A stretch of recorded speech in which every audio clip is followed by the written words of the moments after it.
The old Blackwood Manor stood atop Widow's Hill, a brooding sentinel against the ever-changing skies. Its stone walls, weathered and worn, whispered tales of bygone eras. John, a young antiquarian, had inherited the manor. He was intrigued by its mysteries. John stepped into the manor. Dust motes danced in the pale moonlight filtering through grimy windows. The air hung heavy, thick with the scent of decay and forgotten memories. Each creaking floorboard, each rustle of wind through the gaps in the walls, set his teeth on edge. He felt a presence, watching. He climbed the grand staircase, each step groaning under his weight. Cobwebs clung to the once ornate chandeliers, shrouding the halls in shadows. He reached the top of the stairs and turned towards his destination, the master bedroom. The room was surprisingly bare. A dusty four-poster bed dominated the space. A fireplace stood cold and empty against the far wall. John's eyes fell upon an antique mirror. It was concealed beneath layers of dust sheets. Its ornate silver frame was tarnished, scratched and dull. The mirror itself seemed to pulse with a faint, ethereal glow. Drawn to it, John pulled off the sheets, revealing its full, eerie splendor. The mirror was larger than he'd imagined. Its surface was strangely clear, reflecting his image with unsettling precision. John stared at his reflection, a shiver crawling down his spine. His reflection didn't mimic his movements perfectly. It moved differently, slower, as if it were submerged in water. John blinked, his heart pounding. He stepped back from the mirror, his unease growing. A cold draft swirled around him, though the room was tightly shut. He glanced back at the mirror. His reflection was gone. In its place, a fleeting image. A woman with haunted eyes, her face contorted in a silent scream. John stumbled back, his breath catching in his throat. The room felt colder, as if the very air had been sucked out, leaving a chilling void. The image was gone as quickly as it had appeared, a fleeting glimpse of something otherworldly, leaving behind an unsettling stillness. He was left staring at his own terrified reflection. Had he imagined it? The fear in his eyes told a different story, one of disbelief and dread. He tried to rationalize what he had seen.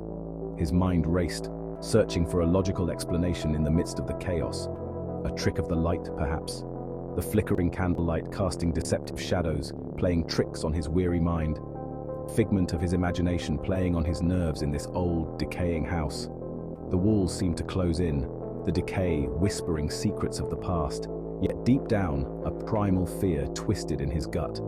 It was an instinctual reaction, a deep-seated terror that logic could not dispel. The house seemed to press in on him, the silence broken by the whisper of wind rattling the windows. Each creak and groan of the old structure felt like a ghostly presence. He could have sworn he heard a whisper, barely audible, echoing his name. John. It was as if the house itself was alive, breathing his name into the darkness. It seemed to seep from the very walls themselves, filled with an ancient sorrow. The sorrow of countless souls who had once walked these halls, now long forgotten. John felt a shiver run down his spine. The shadows seemed to move, almost alive, as if they were watching him, waiting for something. He glanced at an old photograph on the wall, the faces faded and ghostly. Who were they? What stories did they hold? The past seemed to whisper to him, drawing him deeper into its mystery. With hesitant steps, John moved down the dark hallway. Each step echoed, a reminder of the unknown that lay ahead. The whispers grew louder, more insistent, pulling him towards the heart of the house.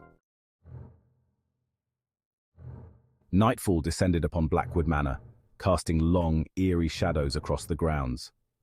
John sat in the living room, attempting to read a book about local history. He couldn't shake off the feeling of being watched. He could hear noises, soft, shuffling footsteps coming from the hallway outside the room. He slowly got to his feet, heart pounding in his chest. He peered down the hallway, his eyes struggling to pierce the darkness. He saw something move at the end of the hall, a glimmering, translucent figure. It stood there for a moment, its form shifting and wavering in the dim light. Then just as quickly as it had appeared, it vanished. That night, John tossed and turned in the old four-poster bed. Sleep wouldn't come. The room was dimly lit, casting long shadows that seemed to dance on the walls, mocking his restlessness. The events of the day replayed in his mind. Every detail, every moment seemed to be etched into his memory, refusing to let go.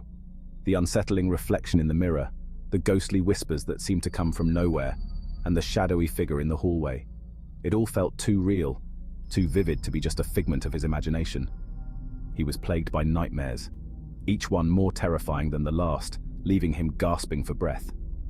Visions of the woman from the mirror, her presence haunting and unrelenting, her face twisted in terror, eyes wide with a fear that seemed to pierce through his very soul, reached out to him with icy fingers. Each time he woke, the sensation of her touch lingered, sending shivers down his spine. His heart pounded in his chest, a relentless drumbeat of panic and fear. Cold sweat clung to his skin, making him shiver even more in the already freezing room. The room was always freezing, the chill in the air so intense that he could see his breath. The air thick with a palpable sense of dread, as if the very atmosphere was conspiring against him. He felt as though he were caught in a web, each strand tightening around him, making it harder to breathe. The unseen presence in the house seemed to be closing in on him with each passing moment, its malevolent intent clear. The walls seemed to close in, the shadows growing darker, and the sense of impending doom ever more present. The next day, John decided to uncover the truth behind the mirror and the haunting events at Blackwood Manor. He started by researching the manor's history. He spent hours poring over old documents, letters, and journals he found in the attic. He discovered that Blackwood Manor had a dark and tragic past. He discovered that the manor's original owner, a wealthy merchant named Edward Blackwood, had been found dead in his bedroom over a century ago. The circumstances surrounding his death were strange and unexplained. Some whispered that he'd gone mad, claiming that he was being tormented by an evil entity trapped within a mirror. As John delved deeper into his research, he discovered chilling accounts from those who had lived in Blackwood Manor after Edward's death. Servants had reported strange noises, cold spots, and fleeting glimpses of ghostly figures. Some even claimed to have seen Edward himself, his eyes wild with terror, desperately trying to warn them about the mirror.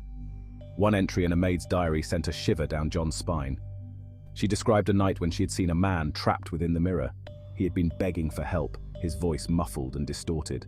The maid had fled the manor that night, never to return. Section 9. The Dark History. This chapter delves into the chilling and mysterious past that has haunted many for generations. John realized with a growing sense of dread that the stories were true. The tales he had heard whispered in hushed tones were not mere fabrications. The mirror was not just an antique, it was a conduit to something sinister. It held within its reflective surface a dark secret that had been hidden for centuries. He discovered that Edward Blackwood, the previous owner of the mirror, had dabbled in the occult, attempting to contact spirits through the mirror. His obsession with the supernatural had led him down a dangerous path. In his reckless pursuit of forbidden knowledge, Edward had unwittingly opened a doorway to a dark and malevolent entity. This entity was not of this world, and its hunger for souls was insatiable. This entity had consumed Edward's soul, trapping him within the mirror's depths. The once proud and ambitious man was now a mere shadow of his former self, lost in the void.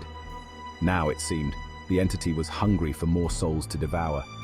Its malevolent presence grew stronger with each passing day, and John could feel its dark influence creeping into his own life. John knew he had to act fast. The weight of the curse was heavy on his shoulders, and the fate of countless souls depended on his actions. He had to find a way to break the curse of the mirror and free the tormented souls trapped within. The task ahead was daunting, but John was determined to put an end to the dark history that had plagued so many before him. Section 10. A desperate attempt. John sought the help of a local historian, a woman named Eleanor who was knowledgeable in the supernatural. Eleanor listened intently as John recounted his experiences at Blackwood Manor. She confirmed his suspicions, explaining that the mirror was indeed a powerful artifact, capable of great evil. Eleanor presented John with a plan, a ritual to sever the connection between the mirror and the spirit world. It was a dangerous plan, fraught with risks, but it was their only hope. That night, John and Eleanor stood before the mirror in the master bedroom. The air crackled with tension. John could feel the entity's presence growing stronger, its malevolent gaze fixed upon them from the other side. He held his breath as Eleanor began the ritual. She chanted ancient words, her voice resonating through the room. The mirror began to glow, its surface swirling with shadows and light. John braced himself, his heart pounding in his chest. The entity was resisting. The temperature in the room plummeted, and a gust of icy wind whipped around them, extinguishing the candles. Section 12, The Twisted Reflection. John fumbled for his lighter, his hands shaking. As he flicked it on, he gasped. He was staring at his reflection in the mirror, but it wasn't him, not anymore. His reflection was twisted, grotesque. His eyes glowed with an eerie red light. The entity had taken his form. It reached out from the mirror, its long, sharp fingers scraping against the glass. John stumbled back, fear gripping him. He watched in horror as the mirror shattered, shards of glass flying through the air, and then silence.